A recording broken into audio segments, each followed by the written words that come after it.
What are the guidelines for dealing with the opposite gender on campus? This is a question that was asked by a student at the University of Utah. Now, from the Islamic perspective, of course, interaction with other people is part of everyday life, but how you interact also has a moral lens. So interacting with the opposite gender requires understanding the Islamic boundaries while you're navigating your modern educational environment. So here are some basic things every Muslim college student can remember. First, generally maintain a public interaction. The Prophet ﷺ warned us about being alone, a man and a woman alone in private, meaning somebody who's not related to you.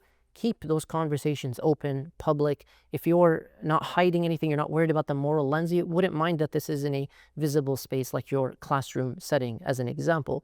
The second, maintain professional conduct. And you know yourself, you know your temptations and your weaknesses. Be respectful, be courteous. There's nothing wrong with professionally interacting with people when you need to.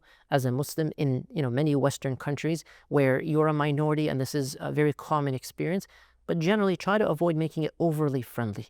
Be very cautious because it's a very gradual process. One step at a time, the shaitan works. Be cautious not to excessively joke and go into things that are unnecessary. Of course, stay away from physical contact. And generally, communication should have a very clear purpose. Be very professional. Whether it's related to your education or a necessary matter, be very, very professional. And as you communicate in class or on campus for, let's say, a lab project as a group, as a team, you also want to maintain your dignity and your integrity. The third, be cautious when it comes to digital interactions.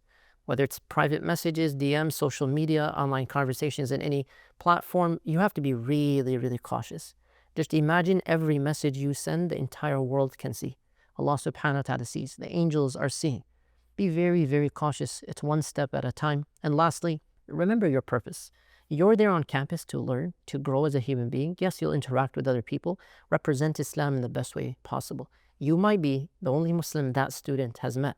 She met you, you are a strong Muslim, disciplined student. That's amazing in terms of dawah. You have boundaries, you have dignity, you have principles. You're there at college and university to develop your knowledge and benefit the world, to prevent harm in the world, to eliminate another genocide in the world, to support those who are suffering locally and globally. So as a Muslim, remember this in that interaction. Many students, they compromise their values. They don't realize it's so difficult during the college years, but later on they regret it. They regret losing the barakah, the blessing in that time, in their life, in a certain stage.